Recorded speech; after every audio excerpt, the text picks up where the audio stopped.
Okay. That's good. Okay.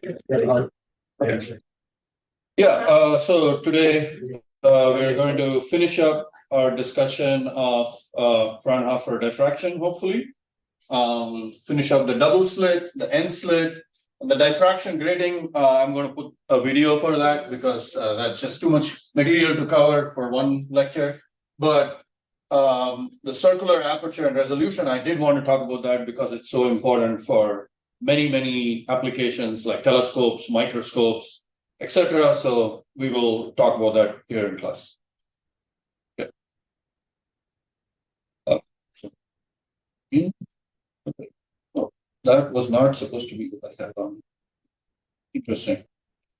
Missing a slide here. Okay. Okay. I already talked about this last week. So what I wanted to say, which I somehow deleted a slide that was supposed to be here, which was that your teaching surveys are open. And so I would request that you please spend a few minutes to fill out the teaching surveys if you already haven't done so. In past years, I have incorporated the feedback from the teaching surveys into the lecture. For example, there are more examples and more in-class problems in this course because of feedback from earlier courses, more quizzes. I know you don't sometimes enjoy it, but at the same time, I think they have benefited the students in the sense that it prepares you for some of the questions you might see on the test. So I would say that, your suggestions are always valuable and I appreciate them. I will just finish with two comments. Like, for example, I'm not super happy about the fact myself personally that we haven't been able to keep up with the labs. That was something that I had hoped to do in this course, but somehow we have gotten very far away from that.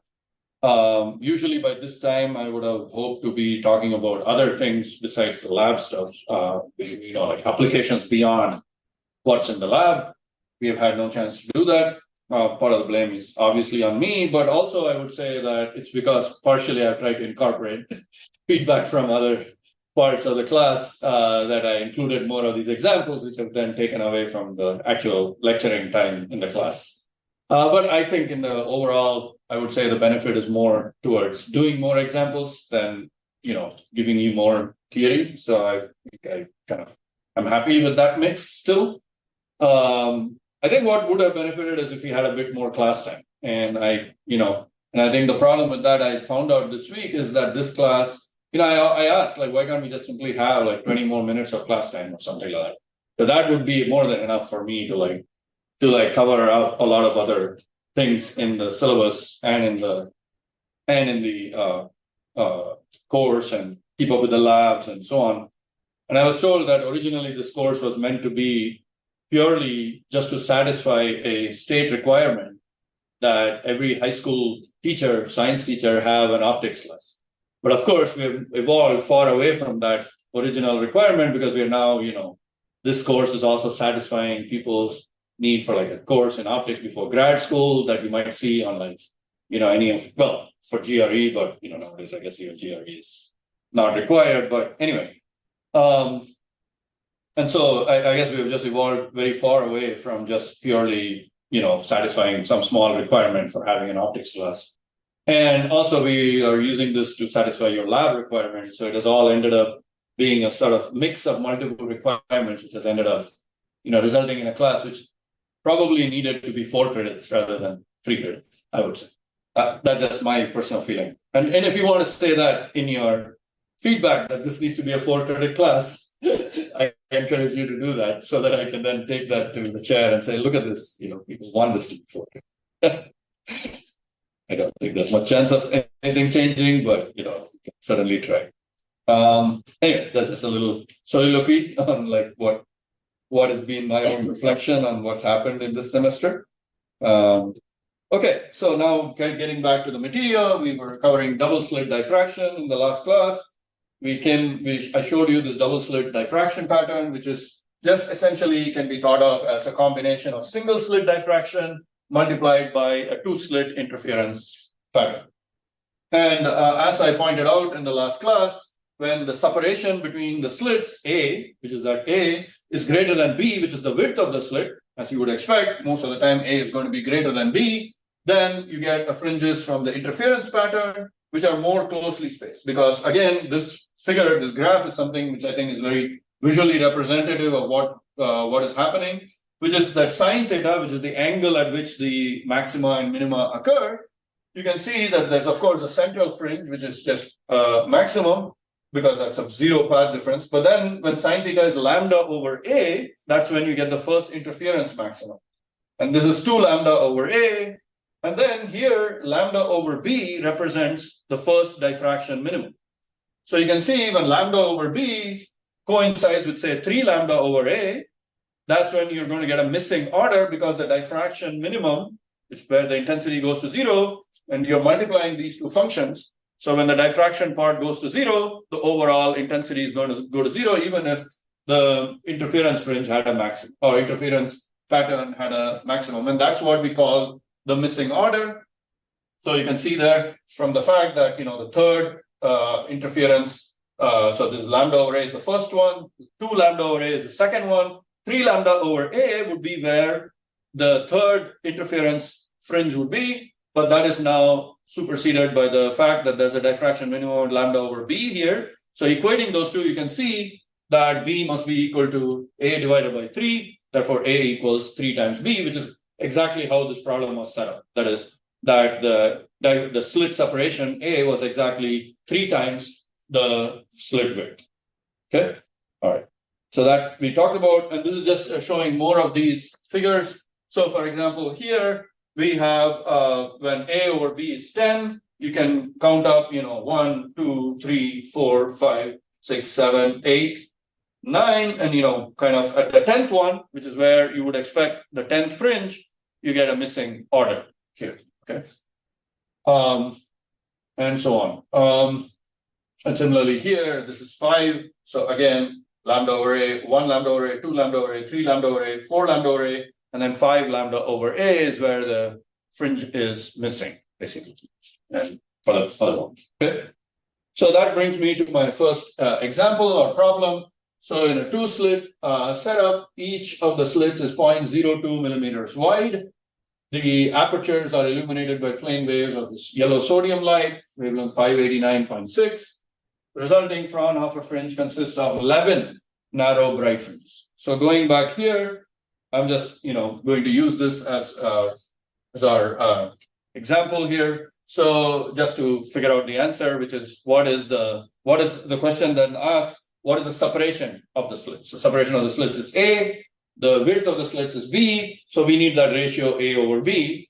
And here in this problem, we are given that there are 11 fringes in the center. Okay, those narrow fringes, which are these fringes here. These are the narrow fringes that they're talking about.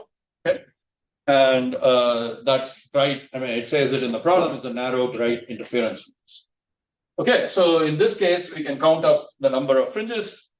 We just did that. We're going to see that there's 1, 2, 3, 4, 5, 6, 7, and 8.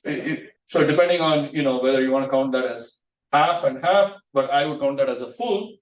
So that's 7, 8, 9. Okay, 9 fringes. So for 9 fringes, the ratio A over B is 5. So you can immediately predict when A over B equals 6 is when you're going to get 11 fringes. Okay. If you're not convinced, you can argue a little bit more. Again, it's the same idea as here. Exactly this idea. When the first fringe is at lambda over A, second one at 2 lambda over A, 3 lambda over A, and then when those two coincide, then you're going to get a minimum of the fringe. You're going to get a missing order, as we call it. Okay. So basically, from that you can then argue that lambda over A, that is A must be equal to 6 times B, and therefore you then can just multiply the width of the slit times 6 to get the spacing between the slits. Sorry. Yeah. So where 6 where is 6 found? I think maybe you missed that discussion, which is that we were talking about how each of these fringes basically forms the first interference fringe. I mean, there's a central fringe, so that's always there. That's 0. So if you have like 3 fringes, that means that you have minus lambda over a, 0 lambda over a. Okay. If you have 4, sorry, this is 3, then this is 5. That's because you have minus 2 lambda over a, minus lambda over a, 0 lambda over a, and then 2 lambda over a. And then if you have one more, well, in this case, that is missing. That is that lambda over b. That means that that fringe must coincide with the diffraction minimum, lambda over b. Okay, so in that same way, you can count up how many lambda over a's there must be before you get to a lambda over b, which gives you the minimum. Okay. Okay, so that was that problem. I guess I just didn't even do it because we've sort of discussed it. You can figure out the fraction from that argument. Okay. Okay. So now we go to n-slit diffraction. And n-slit diffraction is just like single slit irradiance, but now multiplied. That is single slit diffraction, just like we did the 2-slit pattern, which was single slit diffraction multiplied by the interference of 2 slits. This is going to be like 2-slit.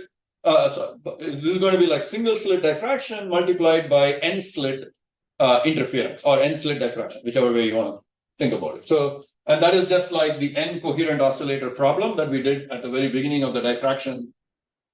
The diagram is almost the same as from n-coherent oscillators. The only difference, as we'll see, is because that the interference, the diffraction from a single slit is not quite the same as the electric field from a coherent oscillator, which is just, coherent oscillator emits circular waves, whereas the diffraction pattern from a slit is different from that equation.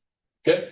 But otherwise, the coordinate space is very much similar. So we start with, say, this one. Theta is the angle to the point P again. And any one of these, essentially in the far field, we're going to assume that all of these are basically going to have that same angle theta and to the point P. And then the spacing between the slits is A, and each individual slit width is B.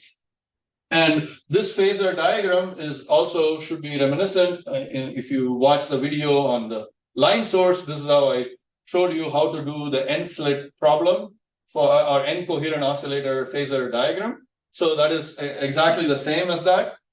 I should point out that your textbook had this annoying change in notation, which I have tried to follow, which is that previously we were saying that the phase difference between one slit or one source and the next one was delta. That was the phase difference between them.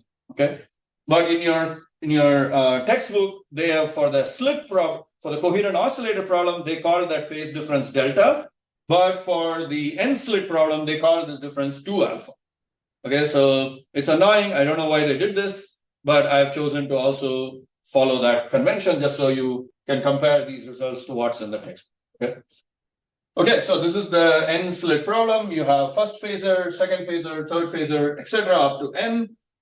This is just drawn for 4. And the angle between this phasor and this one is 2 alpha, as shown here. Which also means that the angle between the normal to this phasor over here and the normal to this phasor over here, that angle between them must be 2 alpha as well. Okay, because it's just the normal to the same 2 arrows. And if that angle is 2 alpha, you can immediately work out that if you draw a circle with radius r, I'm basically repeating the argument that was in the video, but just quickly. So if this radius of this circle is r, you can work out that the length of each phasor must be 2r times sine alpha. And since we know that the overall length of this circle or of this thing must be now again, this is n times 2 alpha because there are n phasors. So therefore, the overall length of this circle must be 2 times r n alpha. Okay, so that's the length of that. So that gives me r basically. Because that total length, as usual, must be the total magnitude of the electric field. And then this, of course, is the resultant phasor, which is E naught of theta. So from this, we can calculate that this chord over here, this chord of the circle, must be r times sine n alpha. Okay, all of this then gives me that the overall electric field And now I'm just simply multiplying this by, instead of earlier in the n phasor or n coherent oscillator case, I didn't have the single slit diffraction pattern. I just had E naught times sine n alpha by sine alpha. But now I have the sine beta by beta, which represents the irradiance pattern from a single slit, because it's no longer just a constant, because it's not just a point source, but it now has a spread due to the width of the slit. Okay, so that's then if I square it, I get I naught sine beta by beta whole square, which is just the single slit diffraction multiplied by the n slit diffraction or n slit interference pattern. Okay, and again, these alphas and betas are just to relative to A and B, the slit separation and the slit width. Okay, and just here again to point out, I'm summarizing the notations we have used so far. Delta was what we were using for the phase difference between two coherent oscillators. Sometimes I apologize, I sometimes use phi as well, but delta and phi were representing just the phase difference between two oscillators, but that is now being replaced by 2 alpha for the n slit case in your textbook. Okay. Okay, again, generally we have A is greater than B, so the most important variation will be the sine n alpha, which is because it's got n, which is the number of slits, and it's got the fact that A is greater than B, so that variation will be the fastest. So again, we will have, ignoring sort of sine beta over beta the whole squared for now, we'll have sine n alpha by n sine alpha, which we have seen before. What that is, it has principal maxima whenever alpha equals 0 plus or minus pi, 2 pi, which then gives me A sine theta equals m lambda. Okay. And the minima are when this n times alpha, this n alpha is equal to pi, 2 pi, 3 pi, etc. And you'll go up to n minus 1 pi over n. If you go up to n pi over n, which is just pi, then you return to a principal maximum, because that's when you get the maxima over here. And then again, you'll go back, you'll skip the n pi over n, because that's just a principal maxima. But here are where all the minima are present. Okay, just to again, quickly recall one of the examples we did in the class, which was a 6-slit phasor diagram. So there, the opening angle for the minima was when we had the first phasor and the second phasor were differing by this angle, which is in this case 2 alpha. Again, remember the angle between the phasors is 2 alpha, which is 2 pi divided by 6, where 6 is the number of the phasor. So 2 pi divided by 6 is 60 degrees. And so when you draw that phasor diagram, you get a hexagon and you get back the secondary or minima of the pattern. Okay. So that's shown here. So this is the pattern for just sine squared n alpha by sine squared alpha for n equal to 6. So I just reproduced an earlier diagram for n equal to 6. And then what we also shown is this dashed line, which is for n equal to 2. So n equal to 2 is just 2-slit interference. N equal to 6 is shown here, which is the principal maxima with the minima, and then the secondary maxima are also here. Okay. And the secondary maxima, as I also talked about when we did the coherent oscillator case, was that the secondary maxima occurs whenever the numerator goes to 1, but the denominator has not gone to, because again, sine n alpha is the fast varying function. So as long as that's equal to 1, this sine alpha can be thought of as a slowly varying component. So it won't go to 0. So it won't, blow up or something like that. And therefore, we can just treat that as a roughly constant for the secondary maxima. So the secondary maxima occur whenever in between two minima. So again, that's seen from this figure. We have the principal maxima, we have a minima, and then between this minima and the next one, since it's a smooth function, we must get a secondary maxima. And that will occur whenever that numerator goes to 1, that is sine n alpha equal to 1. So, okay, so these are the principal maxima. So that is drawn here. These are each of those principal maxima that's shown here. And then each of the minima is shown there. So you can see here for plus or minus pi over n, 2 pi over n, etc. And then the secondary maxima will occur in between, say, pi over n and 2 pi over n. Okay, so that's the 3 pi over 2n. Okay, that's the secondary maxima right there. Okay. to a good approximation. Of course, you can be more exact by taking the differentiation of that function sine n alpha by sine alpha. You differentiate it, set it equal to 0, and you'll get the exact function. But instead of doing that, we are approximating the maximum as just simply wherever the numerator becomes equal to 1. Okay? And that's a pretty good approximation. So that's the first maxima. It's good to know this first maximum, that it's at 3 pi over 2n, because that is helpful, but you can also visually represent it as being between two of these minima. And so if you know how to find the minima, then just take the halfway point in between those, and that'll give you the first secondary maximum. And then the second one, so on. And this is for 6, for the 6 n equal to 6, and you can immediately see for n equal to 6, there are 1, 2, 3, 4 secondary maxima. This turns out to be a general feature which you can prove, that there's always n minus 2 secondary maxima in between the principal maxima. Okay. All right, and now this was just purely without adding in any diffraction from the single slit. So this is just like n coherent oscillators, really. It's exactly the same function. And now I add in the second, the effect of single slit diffraction. So I just take that previous function and multiply it by sine beta by beta the whole square. And that is this function over here. Okay, again, we can do the same kind of thing, plotting it instead of in terms of not just of here is sine theta, right? And again, you know, you can write sine theta in terms of lambda over A or lambda over B, etc. And now we are adding in the effect of the you know, all the different terms, basically. So you can see lambda over A, which is lambda equals A sine theta. That's when you will get the first principal maxima. Then 2 lambda over A equals sine theta, which is A sine theta equals 2 lambda. That's again a principal maxima. And then in between, you have the minima, which are over here, and a secondary maxima as well. So you can almost read off where all these are going to be from this figure. You see. Okay, one other view of this is if I instead think of this overall slowly varying function, which is this one over here, the sine beta by beta, we can think of this as a fast modulation of that slowly varying function, which is drawn over here. So I just drew it as a second way of thinking about what's going on here. And you can also see this from looking at that previous figure. It looks roughly, you know, basically the same.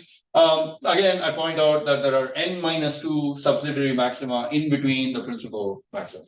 So that's just important sort of thing to know, because you can then predict how many maxima there are going to be in between the two principal maxima. Can tell you how many slits there are, for example. Okay. Okay, so let's do one quick example. Again, so 3-slit Fraunhofer diffraction pattern is observed.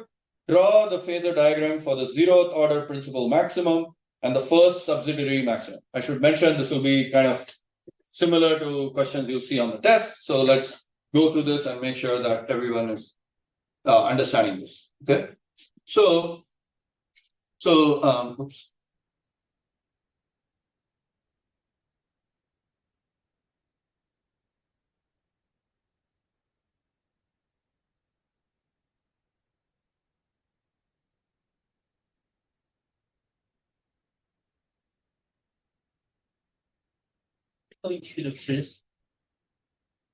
Huh? What? Sorry. Yes. Forget about it. Just saw the quiz. Oh, the quiz. Yeah, I'll get to it at this. Yeah.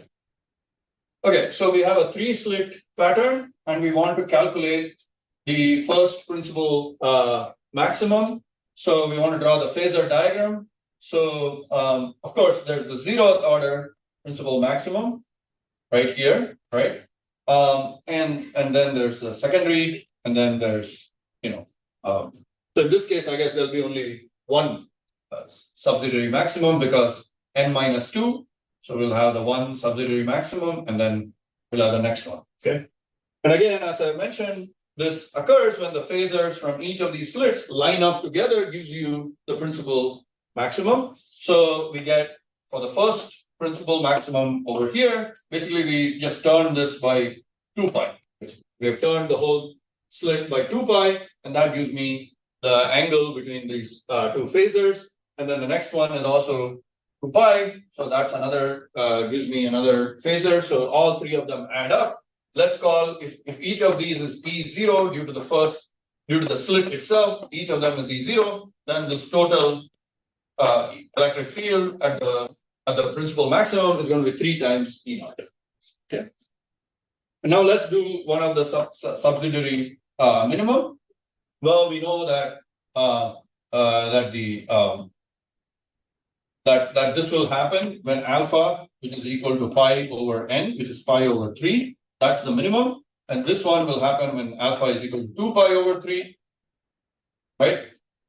Okay. And so we can then guess that this is going to happen in between those two. Right? So what is that? Pi over 3, 2 pi over 3. In between those two is going to be pi over 2. Okay, so this is going to happen when alpha equals pi over 2. Okay. And when alpha equals pi over 2, the opening angle between the phasors is 2 times that. Okay. So the angle between the phasors is 2 times pi over 2, which means that that's pi, which is 180 degrees. So the first one, E0, will then be counteracted by the next one, which is opposite, and then the third one will be 180 degrees relative to that one. So the total phasor so this is principal maxima, and this is the secondary maxima, is now E naught. Is this clear to everyone how I'm getting this? The phasor diagram?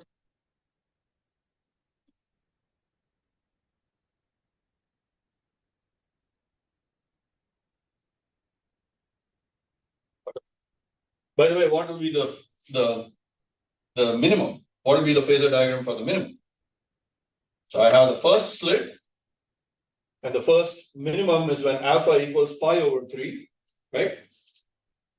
You said, which means the angle to the second phasor will be 2 pi over 3, which is 60 degrees. Okay.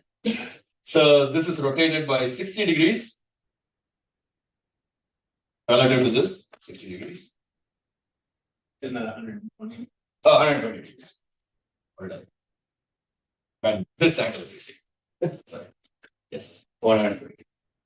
And then this last one will again be rotated by 120. So that's basically a triangle, right?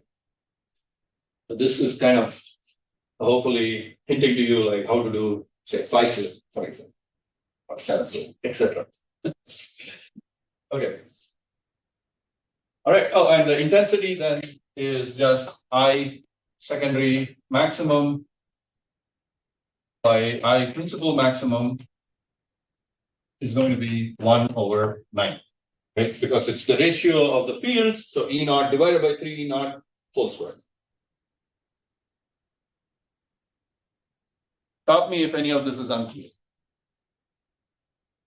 Any of these steps.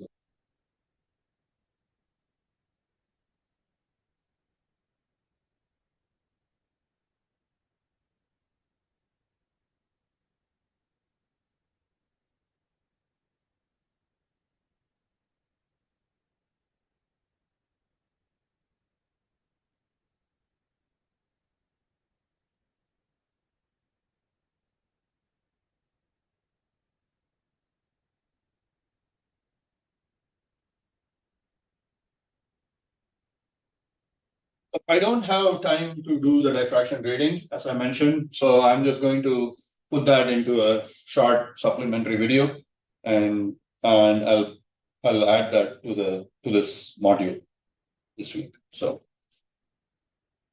it is an interesting topic, and obviously, if you want to do any kind of spectroscopy, you need to understand how gratings work and how grating spectroscopy works. So all of this will go into the supplementary video. What I want to talk about instead is, oh, by the way, I think this is nice. So I'll just quickly say, in nature and also in technology, there are many diffraction gratings that one can find. Yes. Like the feathers of bird feather. This is a peacock feather. These are all like basically diffraction gratings. Butterfly wings. These all one of the reasons why these have these colors that they do is because they're diffracting the light into our eyes from like little microscopic gratings, basically that are present on these wings and so on. And of course, the CD player also. This is one of the reasons why it gives off all these colors, the CDs. Okay. What are you going to say, Abraham? Your question? So I said, I'm curious whether your lab you have the instrument that can break the diffraction limits, like stimulate. What is stimulated emission depletion microscope. I mean, in principle, yes, but we don't do it very often. Yeah, we can do it for the kind of imaging of the qubits that we have. We can use that to. It has been done but it's usually more like a research project than an instrument. Yeah. Okay. So our next topic, I'm going to talk about circular apertures. But before I do, I want to show you that knowing what you do now, you can now understand how to do any aperture. Okay, to understand the Fraunhofer diffraction from any aperture. And the reason and the idea is very straightforward in some sense. We take an aperture, which is some arbitrary shape. We divide it up into small patches, as you would expect. And each of these patches is the source of spherical waves according to the Huygens-Fresnel principle. And all we have to do is find the electric field at some point P, which is parameterized by the coordinate capital X, capital Y, capital Z. We need to find the electric field from this patch at that point P, and then just integrate over all of the points in the aperture. Okay.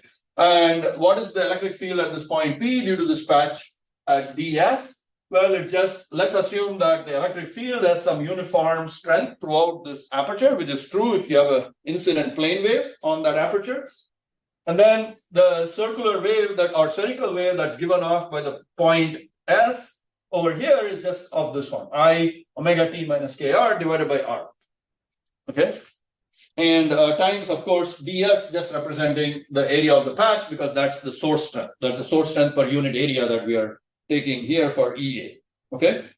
And then we need to, of course, find what this R is from this point to this point P. In this problem, remember, since we are integrating over the aperture, we are going to fix the point P at first. The point P can be any arbitrary point, capital X, Y, Z, but we're fixing it in this because we are integrating over the entire aperture.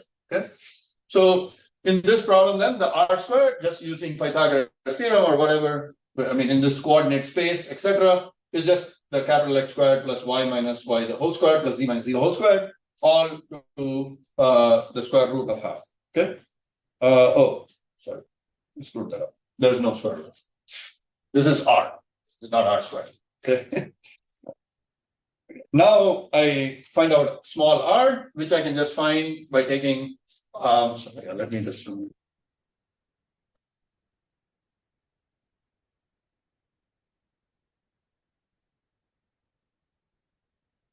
that. And then on the next step, you take the square root, and that gives me this. How do I get that? Well, pretty essentially just expanding out this this term here. I'll get terms which are like x squared plus capital Y squared plus capital Z squared, which is just r squared, right? And which is capital R squared. But capital R is the distance from the point P to the origin. And then I'm going to, since I'm taking the square root, I take that r outside and then just expand out or divide by r squared inside. And then I'm going to neglect any higher order terms in this expansion.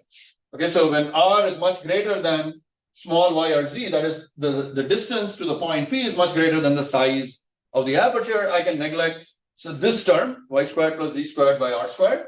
And I can even, in this amplitude, I'm also going to neglect these higher order terms because the amplitude is sort of slowly varying, whereas the phase e to the I omega t minus kr, because it's a cosine multiplied by 2 pi over lambda. Remember this k in front of the r is 2 pi over lambda naught, and lambda naught is usually small for optical wavelengths, so we can't neglect any of these, at least one of these higher order terms when you have the that lambda naught in front of it. Okay, In fact, we've discussed the situation before that we can neglect those y squared plus z squared terms. That's just the Fresnel diffraction limit. So we can neglect that when the when these terms are when this R is sufficiently formed. Okay.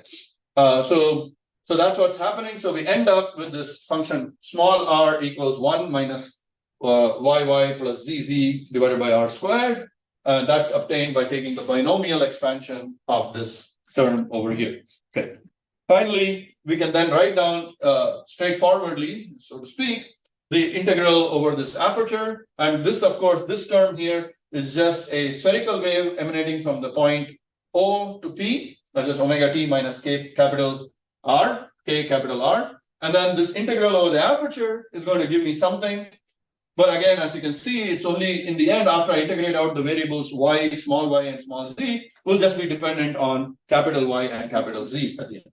And this, by the way, this function here is a Fourier transform, as we call it, of these variables y and z. I'm not going to go into that. We don't have time for this, but this is the foundation of Fourier optics for the for advanced classes. Okay, so and it's a linear function of the aperture variable. This is a hallmark of Fraunhofer diffraction that the integral will be a linear function of the aperture variable. And we have neglected the higher order term, which is y squared plus z squared over r squared. That turns out to be the Fresnel diffraction. Okay, so when we come back to that, we will talk about it. Okay, so let's just do one simple example first. We do the rectangular aperture, because for that we can quite straightforwardly do the integral. As you can see here, we do the integral from minus b over 2 to b over 2 for, and since it's a rectangular aperture, we can even separate out the integral. We don't have to integrate them together. We just integrate them out separately. And this is again the coordinate space. This is dy and dz, which is the aperture variables. And then we integrate y over minus b over 2 to b over 2, and z from minus a over 2 to a over 2. Okay. Okay, and you can do each of those integrals fairly straightforwardly. For example, this one will give you e to the I.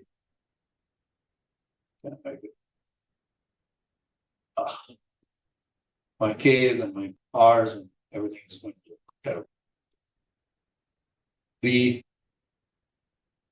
over 2 R. Yeah, okay, let me see. I'm doing it over there.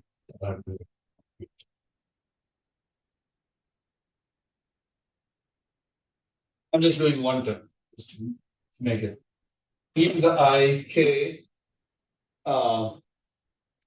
ay b over 2r minus e to the minus I k y b over 2r, and then divided by I k y divided by r. Okay, so that is the first term. And when you simplify this, you will get sine alpha prime by alpha prime, where this basically is just a sine function because it's 2y times ky b over 2r, and similarly this one will be ik y over r, so that that'll give me this term over here, sine alpha prime. Similarly, the other one will be sine beta prime, and then this alpha prime, as you can see, is well, I guess alpha prime was for the other one, but this will be beta prime, which is just ik or k b y over 2r, and you can see that right here, k y b over 2. Okay. That is this function over here. Okay, so that is going to look like this when you take a rectangular aperture. But as you can see, it looks like a sinc function over here in this direction and a sinc function over here in this direction multiplied together. So you would expect to see, these two patterns from just like the single slit diffraction pattern. But in addition, you see there are some dots that are off the axis or off the x and y axis. They are living in the xy plane. And that you can see that in more detail here when you have like more number of these spots. You can start to see that there's overlap here. And the reason for that is shown here. You have a sinc function in one direction, a sinc function in the other direction. But in the xy plane, when two of them overlap to have a common maxima, then you'll get a patch of bright fringe over there. And in between, of course, if one of them goes to a minimum, you get a dark fringe over here. And so that's where you get like off-axis spots as well. And this sort of nice drawing shows you how much energy there is in some of these other secondary spots as you go out further from the central point over there. Okay, so that's just the rectangular aperture. Hopefully it's fairly simple to understand because it's just the product of two single slit diffraction patterns, really. Okay, but now we'll do the circular aperture because that's kind of important. So again, we're going to do the integral, but the only thing that you need to know for this is how we parameterize the aperture and how we parameterize the source point. Well, we're going to parameterize that by angles and radius, because in a circular aperture, it makes sense to adopt cylindrical kind of coordinates or circular, polar coordinates. So here it's rho and phi. Here it's q and capital phi. And then the angle between the central point and the point of observation is this theta. Okay. So when I try to do this integral, it turns out we have to use something called a Bessel function. I'll introduce the Bessel function in a minute, but just think of it as like a different kind of function similar to a sine or cosine function. In fact, it looks like a damped sine or cosine function. So here is j naught of u, which is the first, the zeroth order Bessel function, j. And it looks like, you can see it here. It has this pattern over here. And then the first one, which is j1 of u, you can see it has, this behavior with a 0 over here and then a second 0 and so on. And of course, we are interested in this 0 because that's where the intensity distribution goes to 0, has a minimum, basically. Okay. So these are the Bessel functions. You can see they look like sinusoid and cosinusoid, except that they're damped going out as they go out in this coordinate u.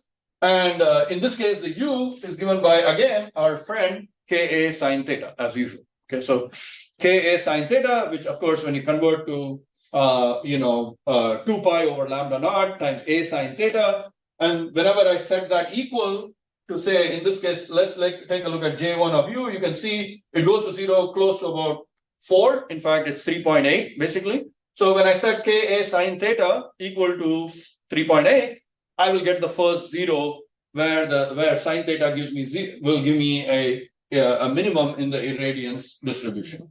Again, I'm not deriving that. That requires you to go to have some more mathematical background.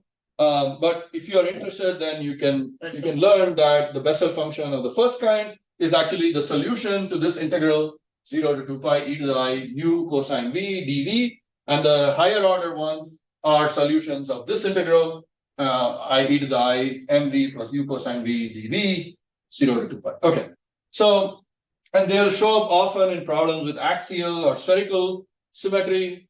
They show up in like Fourier transforms a lot of like polar and spherical coordinate type problems. And the main thing, again, as I want to emphasize, is you can't express them in terms of just trigonometric or exponential or hyperbolic, etc. functions, although in some limiting sense, they can be viewed as just some damped sinusoidal function, but they're not quite that. Okay, they are different than just a damped sinusoid function. Okay, but they look like that. Has a similar type of behavior like that.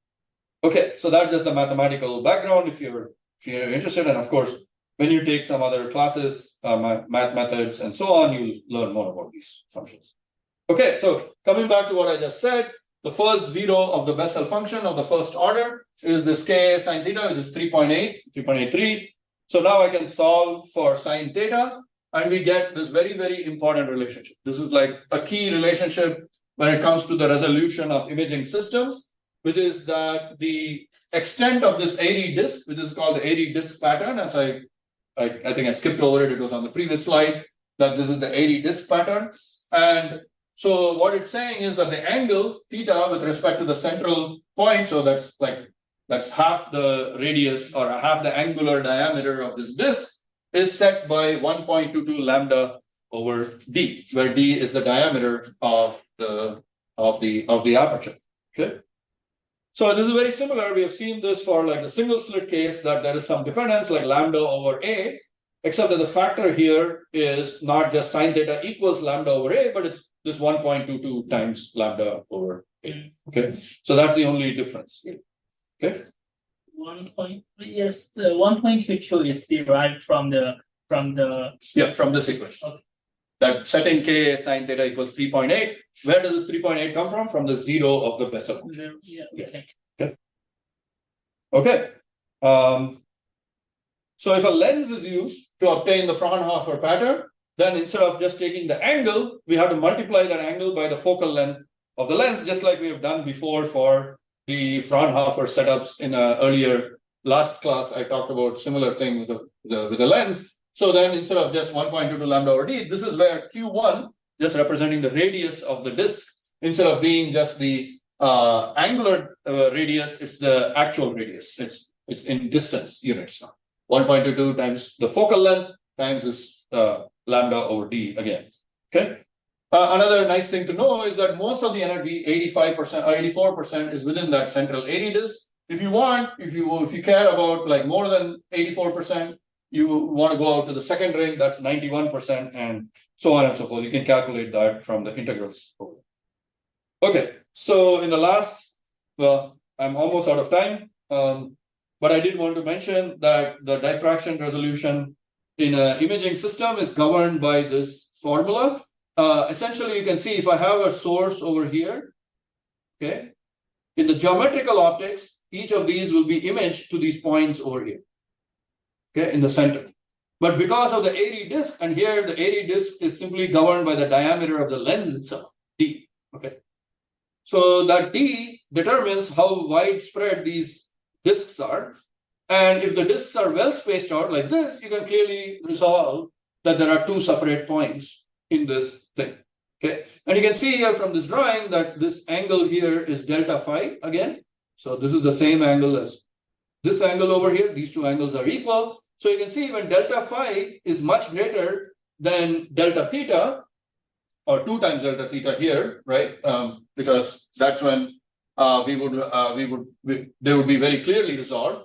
Then we're going to see a clear separation between the disks. But the Rayleigh came up with the criterion which says what's the minimum angular separation we can have for these two disks to still be called as resolved. Okay, and his criterion was the minimum angle delta phi, where you can say that the two disks are resolved or the 2 points are resolved, is delta phi minimum is equal to delta theta, this angular separation.